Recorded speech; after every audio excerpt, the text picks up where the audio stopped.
Hello, everybody. Scott Golden here with the Superstars of Wrestling Review Series for the 30th of April, 1994. A long time ago. At least it seems that way. We kind of get hyped on the upcoming Intercontinental Championship match and highlights from Raw the previous week and the um, Heartbreak Hotel the previous week are the opens for the first little bit of the show. Actually, more highlights than action. About 3.5 minutes before we get into actual action.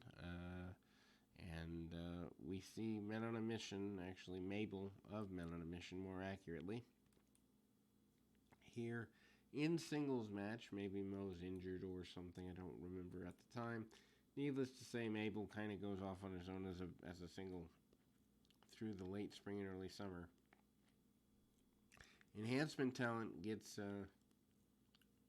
his leg or his arm crushed with a splash, among other things.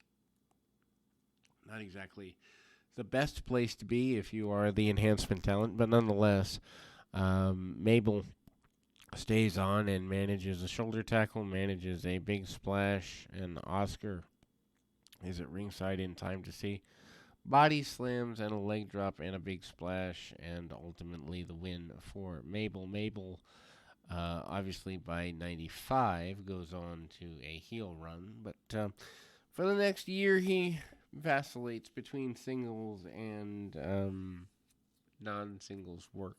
I actually think that Mo might have left for a while during this time. Some injuries and what have you. Then we move into the next of the bunch. Shawn Michaels presenting Diesel in the benefit of the Intercontinental Championship match, one of the rare title changes on Superstars at the time. And Razor Ramon makes his way in pretty quickly. Jump starts the match really quickly. Michaels is allowed to stay on the outside as almost in a managerial role, although not called that. Hall manages to hit Diesel with a bunch of shots. Diesel barely goes down. Michaels tries to get up onto the ring apron, and Hall sends him down, but not before taking a backdrop. Diesel cuts him off after that distraction and manages to ultimately get where he needs to get. Cut off with some shots to the midsection by Diesel, among other things. Michaels also interferes a couple of times throughout the match. The choke of Michaels with Ramon over the second turnbuckle. Speaking of the turnbuckle, at one point in the match, Michaels tries to loosen the turnbuckle. We go back to basic holds like a chin lock and a neck cravat by Diesel on Razor. Razor does kind of power back to his feet with Diesel on his shoulders. Sit out and a fall backwards leads Ramon to get a advantage for a moment. Clotheslines in the corner and Razor up on his feet. Several more shots continuing to be in the position of that, and then the second rope on the inside, Bulldog by Razor. Razor managing to spike Diesel into the canvas. Diesel comes out the back door on that, though, surprisingly. As mentioned, the removal of the pad, and Michaels hops up so that Diesel doesn't hit it. Michaels also bounces into a rough wear of it, and Razor goes back first into the exposed steel. Kick to the midsection and a power bomb, and Diesel is, in fact, your new Intercontinental Champion. Think about that. Less than a month after winning the championship at WrestleMania 10, we got that that next level victory for Diesel, and Diesel winning his first championship here. Think about this too. This is April. By November, he will have won the Tag Team Championship, the Intercontinental Championship, and the World Championship. So strap a rocket to Diesel here in 1994. It's going. Bob Holly up next. Arm drags, body slams, and drop kicks are the fare for him for the day. Mike Bell is his opponent, and he stays on him pretty aggressively here.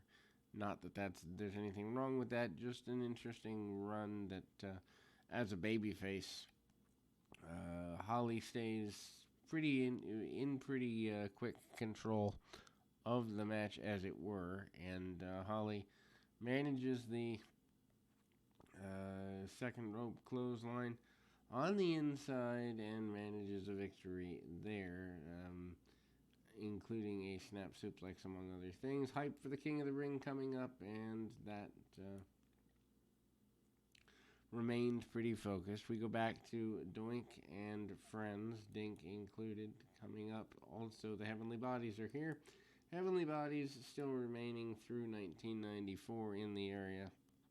Of course, Dr. Tom Pritchard becomes one of the most prolific trainers of guys like Steve Bradley, Kurt Angle, Mark Henry, and others over the next several years, even training Vince McMahon, I think, for in-ring action. But here, the Heavenly Bodies, complete with Angel's Wings, here in the spring of '94, takedowns and the like, by Del Rey.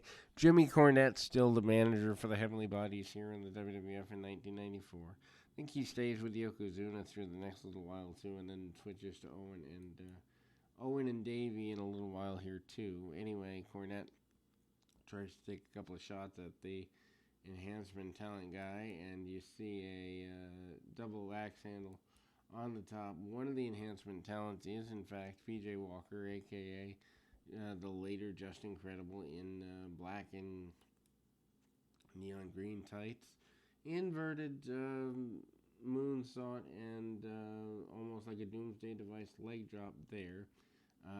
Dink makes his way out and gets interviewed by Jerry Lawler. Doink makes his way out and eventually is revealed to be Jeff Jarrett in a Doink costume. And eventually puts the pie into the face of Dink, and again reveals himself to be Jarrett.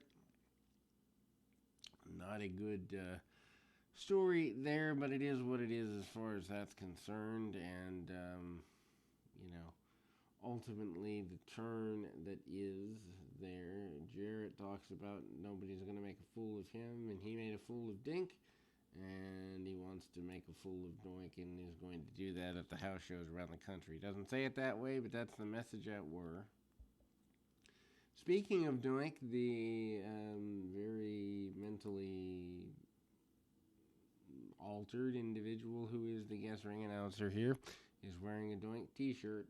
And so there is an enhancement match. Bam Bam Bigelow is up in that next, and enhancement talent gets a couple of moves, tries a crossbody, does not get that, forward fall or body slam by Bigelow, and then manages to go with a couple of headbutts and a forward falling slam. Bigelow, still a pretty big guy at the time, and manages to get the victory after Luna gets a couple of shots in on the opponent as well.